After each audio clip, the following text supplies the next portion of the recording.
Thanks so much, Lori. Good afternoon, everyone, and thank you so much for joining us today as we discuss the new requirements for NTD data collection of assaults on transit workers. First, just a short disclaimer that the contents of this presentation do not have the force and effect of law, and of this training presentation is intended only to provide clarity about existing requirements under the law or agency policies.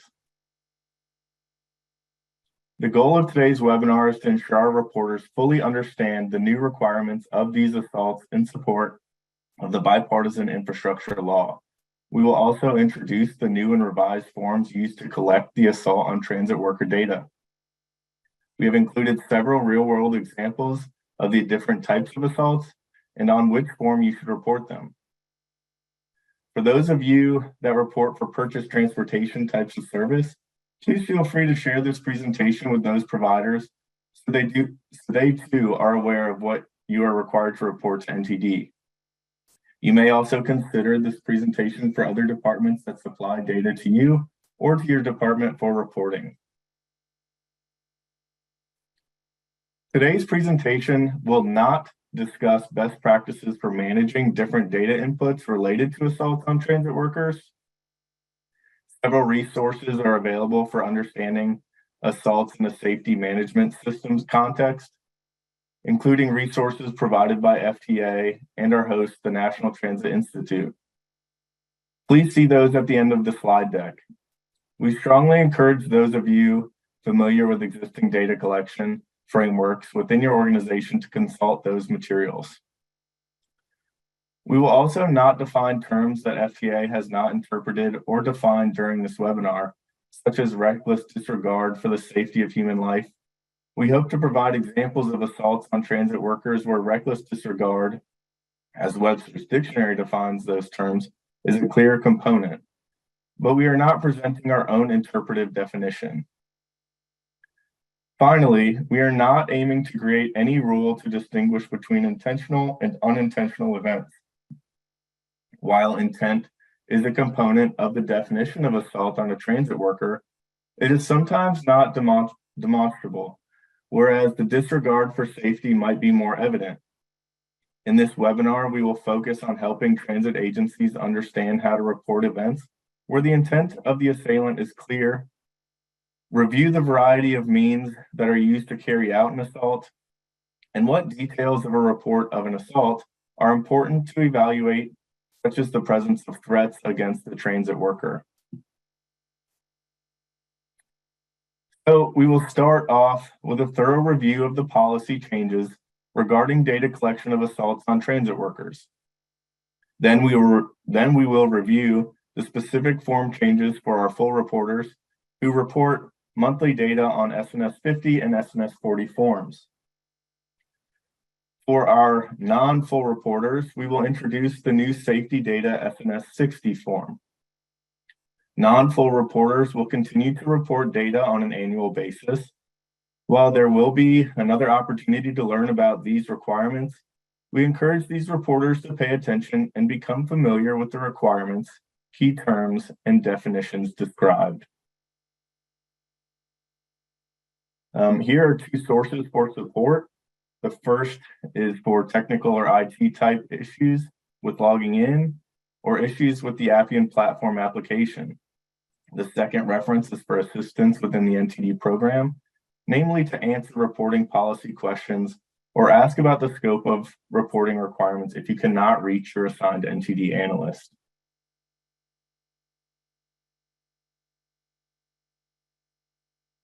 I will be taking us through the first part of the presentation, but as Lori mentioned, we have two other members of our safety and NTD team.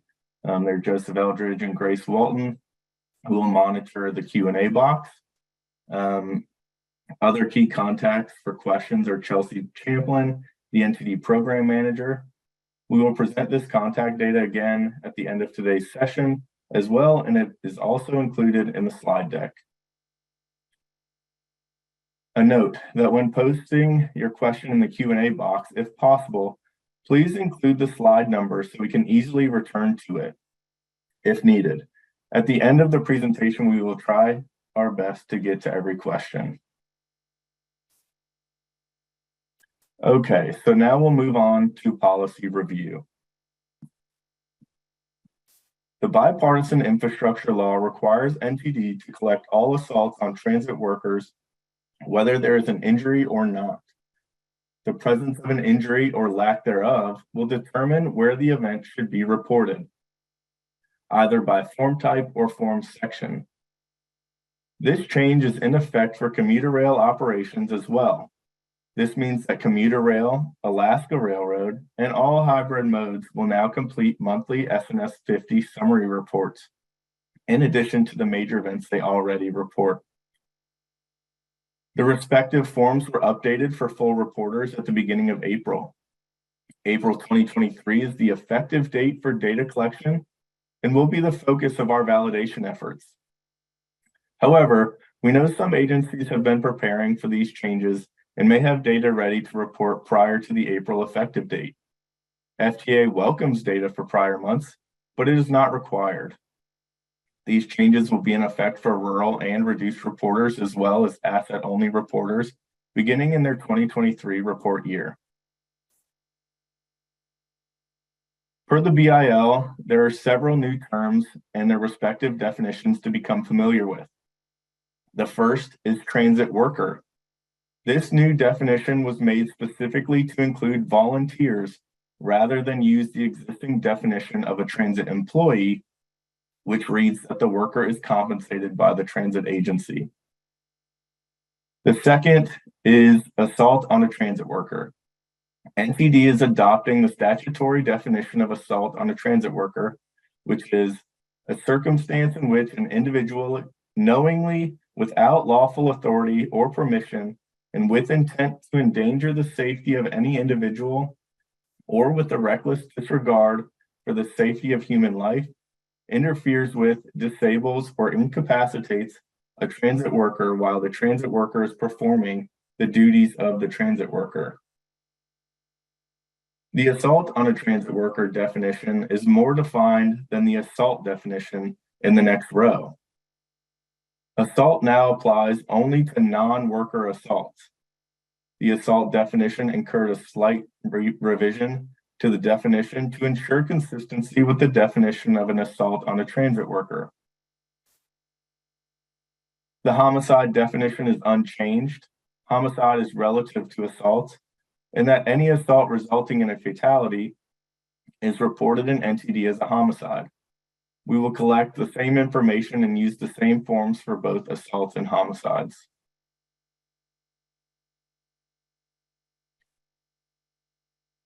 Finally, there are two terms used to collect the assault type. These terms classify the assault as physical or non-physical. In a physical assault, the assailant makes physical contact with the worker or may use an object, weapon, or projectile to do so.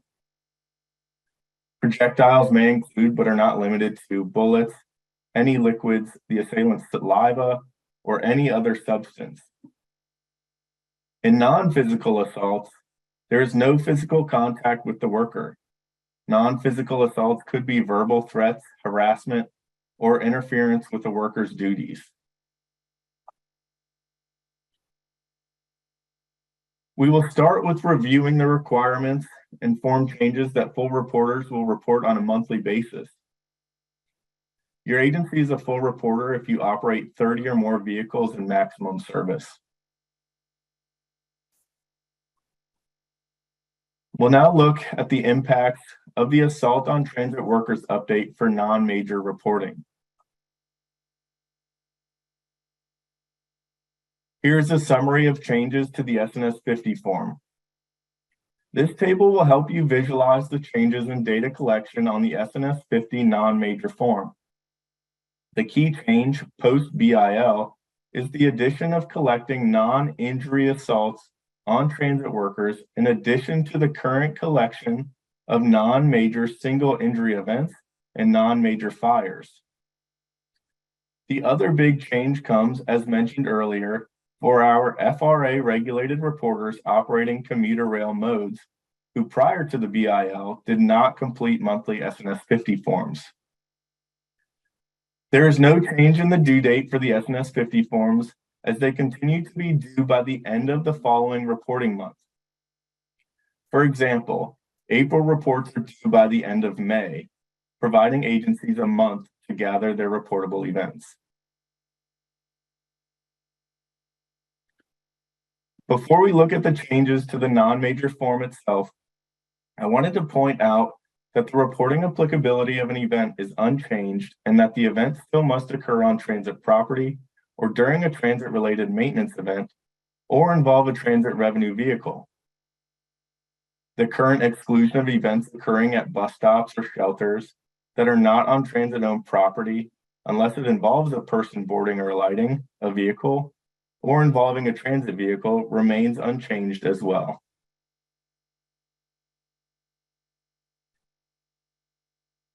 The only threshold for non-major assault on a transit worker is that the event did not result in an injury, meaning that there was no transport for medical attention away from the scene.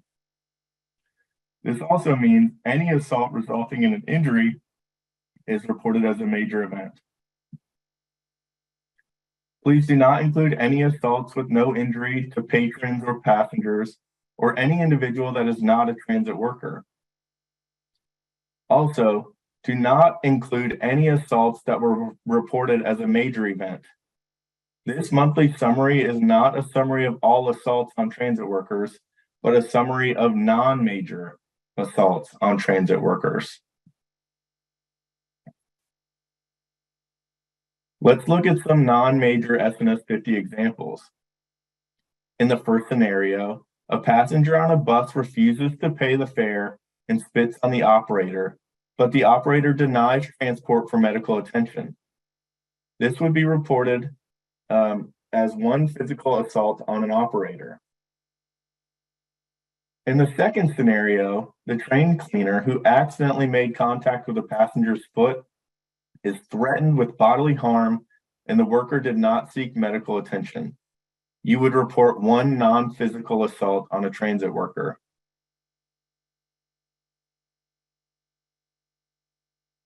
In the non-major assaults on a transit worker section, you will record a count of the number of non-injury worker assaults per month for each mode and type of service you report. This will include the location of the assault, which includes multiple selections, and the type of assault we just mentioned, physical or non-physical. In addition, you will indicate the type of worker that was assaulted. There are two types of workers: transit vehicle operators and other transit worker. An other transit worker may be transit police, a station agent, a conductor, a trainee, or a volunteer providing services at the agency. These definitions may also be found in the NTD glossary. All of these selections will also be collected on the Safety Data Form SNS 60 for reduced reporters that we will review shortly. Lastly, the SNS 50 form includes an optional text box to report additional details associated with the agency's summary of monthly transit worker assaults.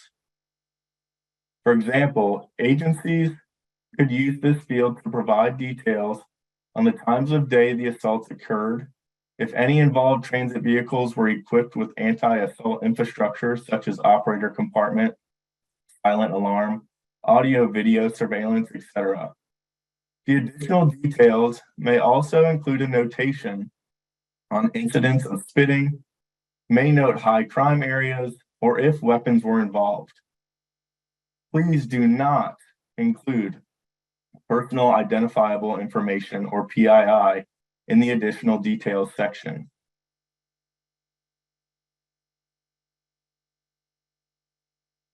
This is a snapshot of the entire SNS 50 monthly summary report form, which captures a monthly count of assaults on transit workers, non-major fires, and other safety incidents or occurrences.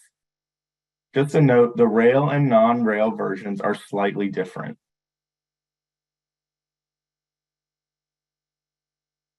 Here we have an enlarged screenshot of the non-major worker assault section So you can clearly view the selections in the table. You can see the rows for the location and 2 columns each for operator or other worker physical assaults and non-physical assaults. The additional details text box, which is optional, allows 4,000 characters, so you have plenty of room for pertinent details. I would like to point out that there are 2 tooltips, which are identified by the blue question mark circles. These tips will provide additional guidance on what the selection may include. This form is similar to the SNS 60 safety data form that reduced and rural reporters will use to report annual counts of events. We will refer to those forms later on in the presentation. I know we have some new reporters with us, such as our commuter rail reporters that are new to this form. Please complete and submit 1 form for each mode and type of service monthly. If no qualifying events occurred for the month and mode, you will need to open the appropriate SNS 50 form and choose the checkbox adjacent to No Data to Report. Then save and submit. The SNS 50 is completed regardless of any reported major event. Please do not submit the form prior to the end of the reporting month. We will return the form for updated information and to record a submit date after the last day of the month. However, if you choose to add events as they occur, you may enter data and save, not submit the form. Again, SNS 50s are not due until the end of the following month.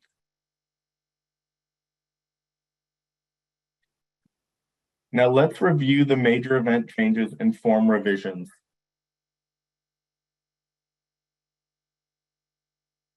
Here we have a comparison table to help you understand the changes in collecting assaults as a major event. As you know, we currently collect assaults on both transit workers and patrons or passengers that result in 1 or more injuries. For the BIL changes, this is brought in to collect the type of worker assaulted and whether the assault was physical or non-physical in nature. The SNS 40 form is completed only by full reporters. Major event assaults continue to be reported per event and remain due within 30 days of the date of the event. Again, I want to point out the reporting applicability of an event is unchanged and that the event still must occur on transit property or during a transit-related maintenance event or involves a transit revenue vehicle. The exclusion of events occurring at bus stops or shelters that are not on transit-owned property, unless it involves a person boarding or lighting or involves a transit vehicle, remains unchanged as well. Also, events that occur off transit property where persons, vehicles, or objects come to rest on transit property after the event are excluded. An example of this would be an individual is injured in an assault off transit property and comes to the station or center seeking assistance or for medical attention. We are not going to go through all the thresholds of a reportable major event, only those that pertain to assaults or homicides. They are a fatality confirmed within 30 days of the date of the event, 1 or more persons immediately transported for medical attention, which constitutes an injury. For rail modes, this is also referred to as a non-serious injury. Assault results in a seriously injured person. Note that an injury deemed serious may or may not have been immediately transported for medical attention. Serious injury conforms to a set of criteria. Please refer to the policy manual or the NTD glossary for more information. Links to these resources are located on the NTD homepage. Here are several examples of major event assaults. The first scenario is the same as we presented in the non-major example. However, in this example, the person is requesting EMS and is transported for medical attention. Report an assault event on a transit worker. Indicate it was a physical assault and include one injured operator. The second scenario is a fairly common one where two transit police officers are assaulted and injured during an arrest on transit property. Both officers are transported for medical attention. Report an assault on a transit worker. Indicate it was a physical assault and include the two injured officers, which will most likely be a transit employee or contractor. In the third scenario, we have an event where a transit worker and a patron were both assaulted. However, only the patron was transported. Earlier, we said that if the transit worker is not transported due to the assault, the event is reported as a non-major event. However, this assault is reported as a major event due to the customer transport. This is one event and therefore cannot be split up as both a major and non-major event. Therefore, you'll need to report one major event reported as an assault on a transit worker and include only the injured patron.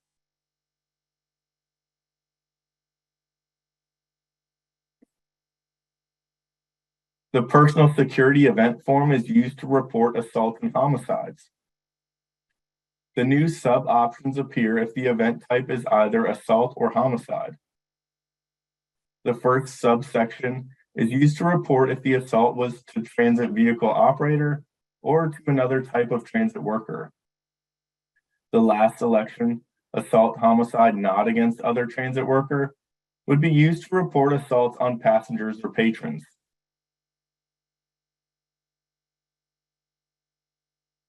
Another subsection will appear if assault homicide against operator or assault homicide against other transit worker is selected to collect if the assault was a physical or non-physical.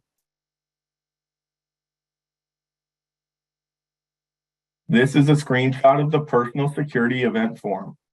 You will notice the assault event type at the top and homicide is a little further down in the list of other types of personal security event.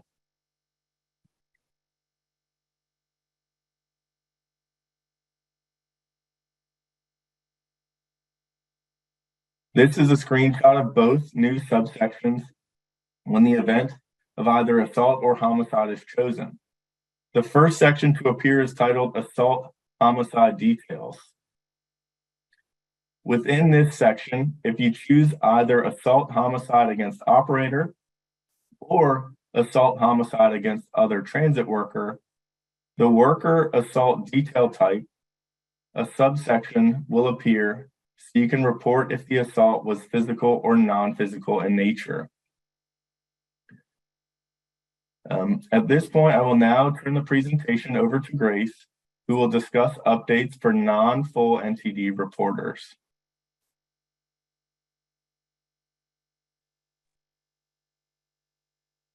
Thank you so much, James. Now we will take a look at non-full reporters that report safety and security data on a yearly basis.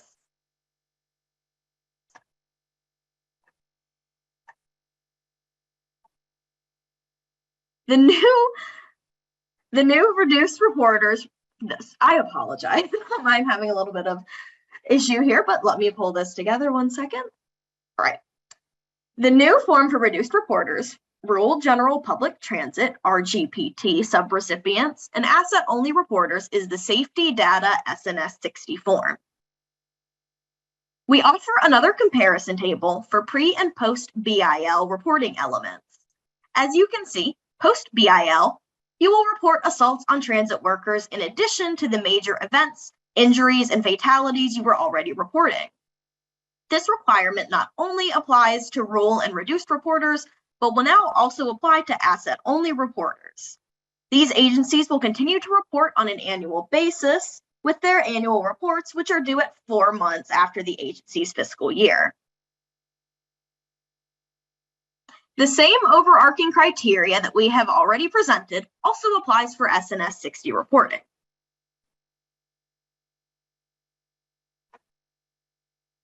The changes are impacting reduced reporters, rural general public transit, RGPT subrecipients, and asset-only reporters. In report year 2022 and earlier, the small system in RGPT complete the safety data section on the RR20. In report year 2023 and later, these reporters will report the same statistics in addition to the new data for assaults on transit workers on the SNS 60 form. This is a screenshot of the SNS 60 form with sections to record the monthly count of physical and non-physical assaults on transit workers. This is in addition to the capturing event, injury, and fatality counts as a result of any reportable event, as this form has been historically used. These details will now be reported at the bottom of the SNS 60 form for reduced and rural reporters, which we will see on the next slide. As you can see, the reporting elements are the same as what we covered on the SNS 40 and 50 form, so we will not be discussing them again. The important distinction is that on this form, you will capture all major and non-major assaults on transit workers in the same table. The first screenshot is of the bottom portion of the SNS 60 form, not shown on the previous slide. This section is for collecting other reportable safety and security data. The second screenshot is how information was formally collected in the safety data section of the RR20 form. The form will be revised as it now appears to include more specific data than only a count of reportable events, injuries, and fatalities. Collecting bus collisions versus other major events is another important data collection requirement from the BIL. In addition to the first 3 lines of the revised form at the top, rural and reduced reporters will record the count of events and related injuries and fatalities broken out into 3 categories of non-rail collisions based on what the transit vehicle collided with. These collisions are already captured by full reporters in a similar manner. If you report on a reduced or rural general public transit report, you will continue to capture annual counts of other reportable major events and related injuries and fatalities. See the 4th row. You will now also see a new row to report the count of non-major reportable injuries for the year, distinguishing them from major events. Again, there will be another training opportunity for reduced and rural reporters where we will emphasize the thresholds between major and non-major event reporting, which we have only covered briefly today. The asset-only reporters will have the same section for reporting assaults on transit workers that we have already reviewed. However, on the SNS 60 form, these reporters will not include all other safety and security data section. We covered all of the definitions you see here earlier, but we know this is a new concept, and there will be another dedicated webinar to discuss this later this year. As promised, there are several resources available for further information on assaults on transit workers. These resources are continued onto the next slide and include guidance for NTD reporting, as well as an informational presentation by TSO, which covers assault on transit workers' initiatives and how NTD data collection ties into tracking progress towards the risk reduction program. Both the SNS policy manual and the NTD FAQ page have been updated to include information about assaults on transit workers. There is also an FAQ for the Public Transportation Agency Safety Plan Final Rule. This concludes the presentation. Feel free to reach out to your assigned safety analyst for any questions that you may have. Or if you prefer to ask questions in a one-on-one session, that works as well. If you are unsure of who your safety analyst is, please feel free to contact any of the 3 of us at any time. However, please feel free to stay connected as we are going to continue to address questions that may not have been asked or answered for the remainder of the hour. Thank you so much.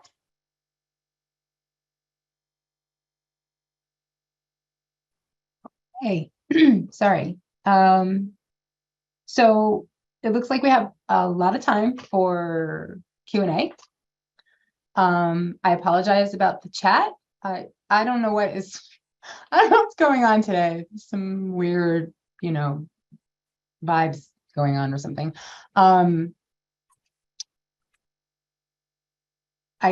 guess we can start by, I will read some of the questions because they're probably informational for everyone, and then we can answer them together.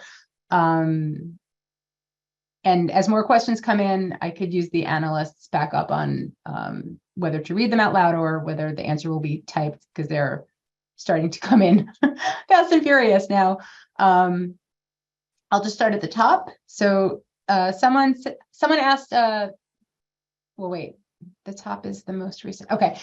They would like some clarification on physical versus non-physical assault, so as to understand how a non-physical assault could potentially be reportable. Yeah, so as mentioned on slide 11, a non-physical assault involves no physical contact.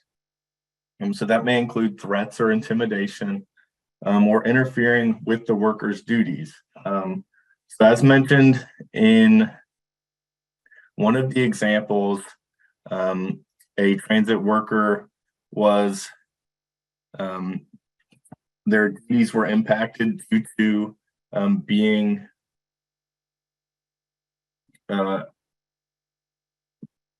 not physically assaulted, but verbally assaulted.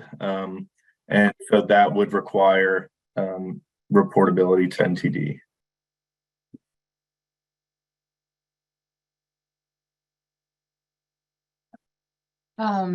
Thank you, James. Next question. Oh, wait, that one's done. Okay, the next question is, okay, that was about Bram's in his email reminder. We'll handle that separately. This is from Tom. I also wanted to mention for Bram, typically the webinars will be available for on-demand viewing on NTI's YouTube page. Right. I think his question was about the time frame, and Bram, that's on me. So as soon as I get a chance to edit out me bungling the intro at the start of the webinar, and some other, if necessary, light edits, I will get it posted on the YouTube page, because that's on me. So as soon as I get a chance to do it, I am off Thursday and Friday, so it'll probably be next week. I'm sorry if that is longer than you were hoping, but that's where we are. Okay. Tom wanted to know, how is this data going to be used and how would someone gather this? We didn't touch on that one, did we?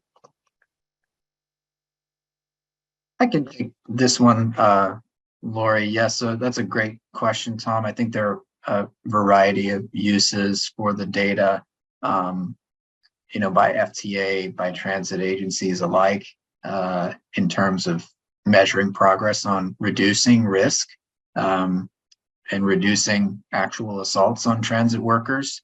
The public may also use this data, and we haven't determined exactly the format that this will go out into the public yet, but it will be included in the normal statistics that you'll see NTD publish on a monthly basis. So once the data are validated, I think that's about a 3 to 4 month clip, those data will be available to really anyone, researchers, et cetera, interested in understanding assaults on transit workers. So very important data that you're all submitting, and thanks for the question. Thanks, Joe. I'm going to bungle this name, so I'm just going to read the question. Are there fields to report if an assault resulted in a contacting the police and receiving a police report? I can go ahead and take this one.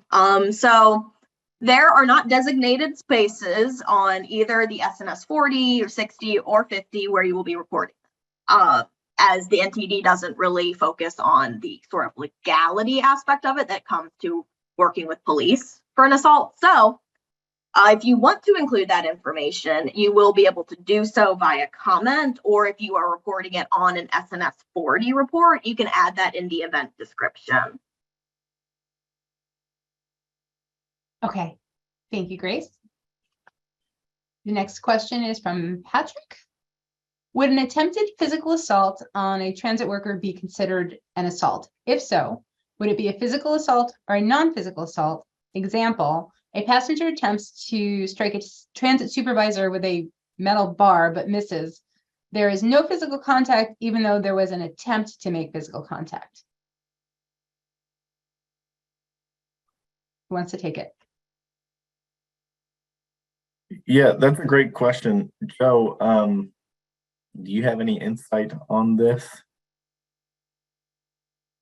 I think this is one where there's a generic enough question that it would often depend. So we need a little bit more detail. One that we'll definitely take back and review internally. But in the example that where a passenger attempts to strike where there was no contact made, well, so we have scenario 3 here. It might be the closest to it. I guess that's the next question. But yeah, if there is no contact at all with the transit worker, which is what we would want to confirm, then it would not be a physical assault. That's one of the criteria for separating physical versus non-physical. Now there's other points in the questions above that would take longer to address, but I think hopefully that addresses it for the specific example in that scenario. Patrick, let us know otherwise. Thank you. Next question is from Karen. She asked if James could revisit the scenario 3 on slide 28, please. They would just like to hear what you said one more time. Thank you. Yeah, this is an interesting situation that we assume we'll see.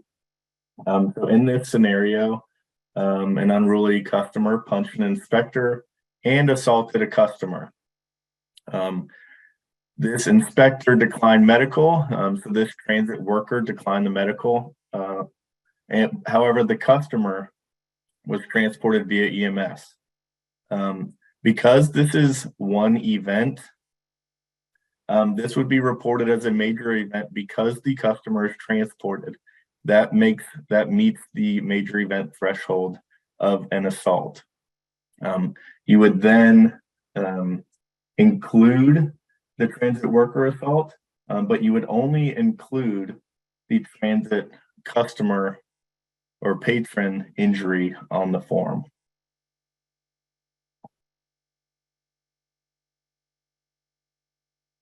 Thank you. We'll see if Karen was good with that. The next question is from Paul. I remember initially reading that for major incidents, there was a classification for non-physical major assault. Typically, for a major incident to be reportable, it would require medical treatment not at the scene. How would a non-physical assault qualify as a major? I can take this one.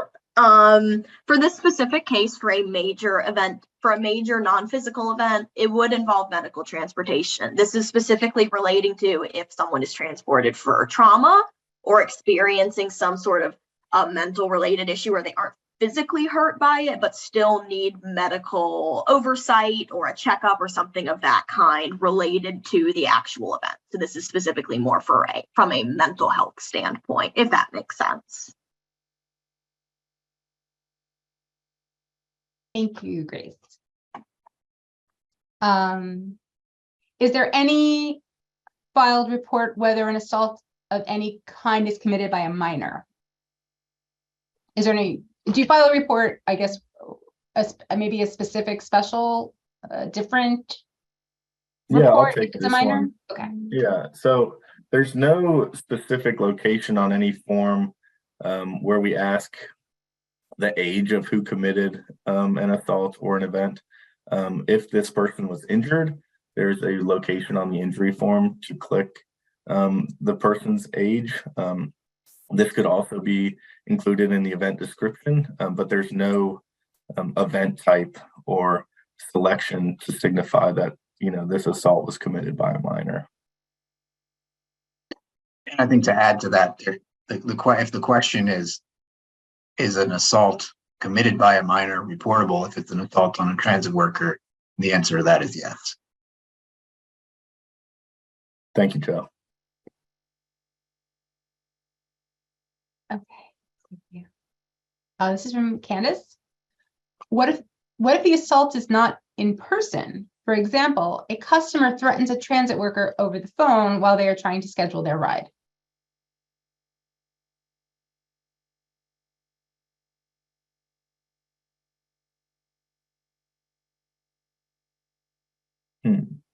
This is one of these cases, and we had a couple of similar questions come in through the Q&A where there's a little bit of detail, but the specific threat and the outcome of the threat is what we'd be interested in, whether it put the transit worker in danger, and whether the transit worker was performing their duties.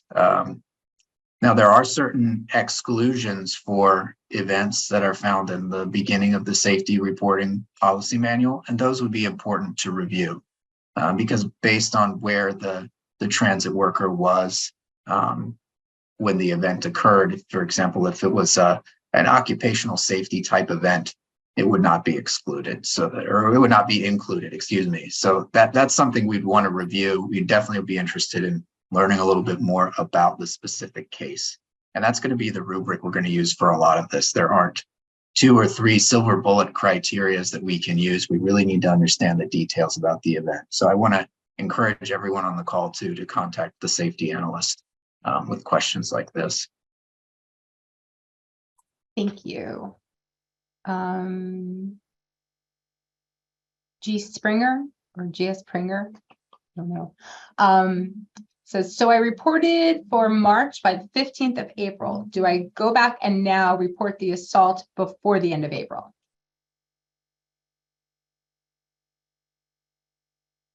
For this specific question, it does depend on whether or not you're referring to the SNS 50 or the SNS 40. For the SNS 50, which is for the monthly reports, you can just simply begin that by April. It's encouraged if you do want to go back and put in your assault data prior to April, but that is not required. So if you do want to go back and edit those SNS 50s, you can, but not required. You can just simply start that in April for the April SNS 50. Thank you, Grace. This is from Ed. Train station cleaners often find homeless people who refuse to move, hence they are interfering with the worker's duty to do their job. Is this an assault?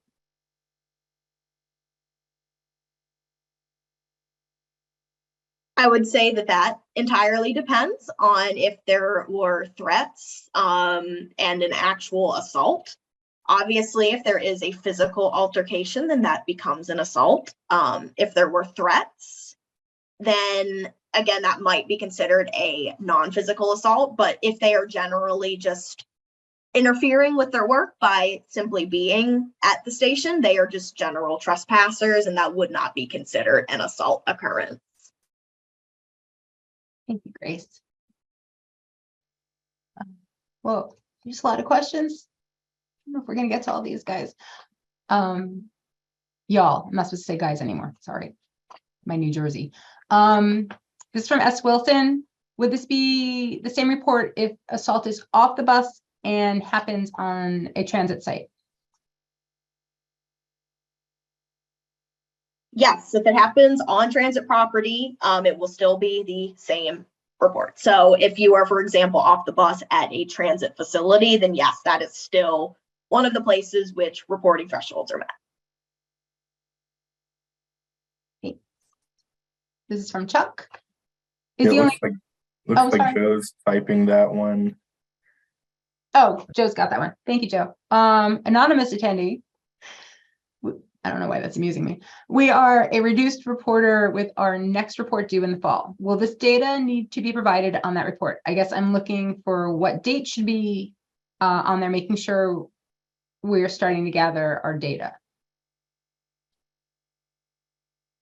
Yeah, so this will be required to be reported at the start of report year 2023.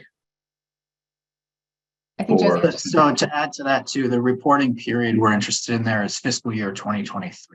So just like for the full reporting, the data collection should start as soon as practicable for your transit agency, because most of you, if not all of you, are in fiscal 2023. So for your reduced NTD report, you'll submit that, like Grace covered on the slide, according to the fiscal year. It'll be 4 months after the close of your fiscal year. But we're interested in any events that you've collected that represent assaults on a transit worker that occurred during that period. fiscal 20. I'm sorry, Joe, I didn't mean to cut you off. I'm not supposed to be taking questions from the chat, but Craig C said, quote, they said nothing would be due before April 2023. Did you say that somewhere in the presentation that he's referring to? No? I'm not sure. We'd have to go back and look at what that was referencing. Okay, Craig, if you could, I don't know if you have the handouts, maybe find where you are getting that from, maybe trying to. The next question, also from Anonymous. Can you clarify when an event is reported on the SNS 40 versus the SNS 50? Is it assault and transport only for SNS 40, but assault not transported for SNS 50? Yeah, so as a reminder, the SNS 50 is only collecting transit worker assaults with no injuries. So if a transit worker is assaulted and transported for medical attention, that would be bumped up to a major event SNS 40.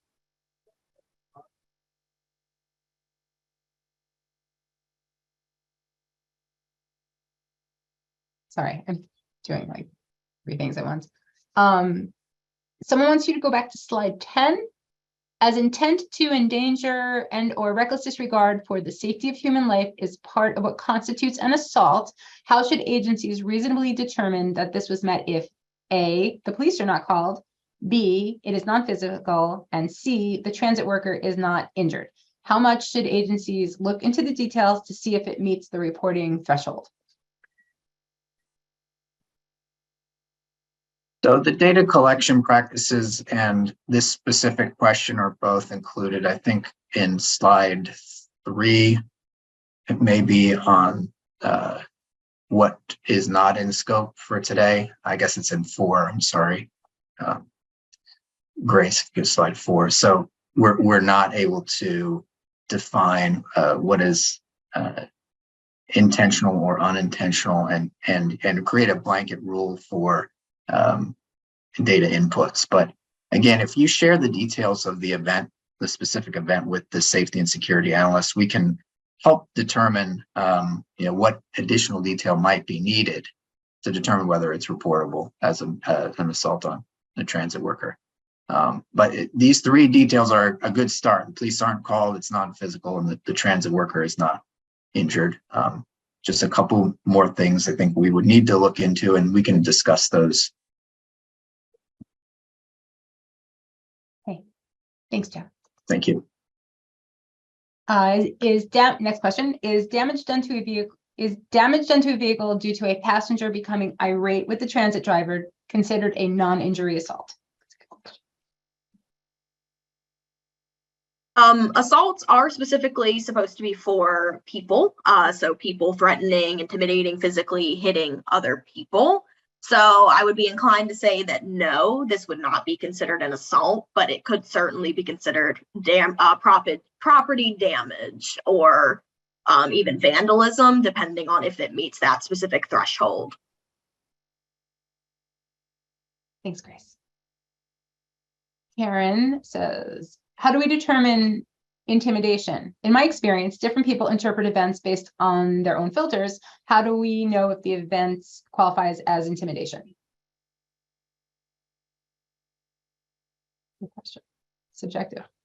This again goes back to what we were saying earlier about intent, and if there is an intent to intimidate, that's part of it. We're going to need more detail on the specific event and whether that was demonstrable in that circumstance. But we definitely agree there's a challenge here in terms of defining what defining what one person would say is intimidation and what another. The transit operator's perspective, obviously very important here. So if there's a report where a transit operator says they've been intimidated and their duties were interfered with, that's definitely a case where we'd want to collect that as an assault. Thank you. Okay. Just want to pause for a second. We currently have 8 open questions, and there's 1 minute left in the scheduled session. So I don't know if if you all want to keep going or if we should wrap it up and we can answer questions in a document sent around after, or I'm not sure how we should handle now. Any suggestions? Definitely, given the volume of questions, Lori, we will have to follow up after the fact. I see there's still 10 or so in the queue and more coming. So Yeah, definitely appreciate everything that you were able to get in. If Grace, you could go to the end of the presentation, we'll just review as well. If you didn't get a chance to answer your question, or to ask your question, where you can send it, ntdhelp@dot.gov. Or if you know who your safety and security analyst is, reach out to one of these people here. And I think that concludes it for us. So back to you, Lori, to end it. And thank you again. so thank you to everyone for participating. A special thank you to James, Grace, and Joe for the presentation and answering the questions and just being so knowledgeable. And we wish Ann well, and hopefully she'll be with us next time. Everyone should be, if your email allows, be receiving an email to fill out an evaluation survey. Please take a few minutes. We value your feedback. And I guess that's it. I'm going to finish typing my email address, and then everyone have a great afternoon. Thank you all.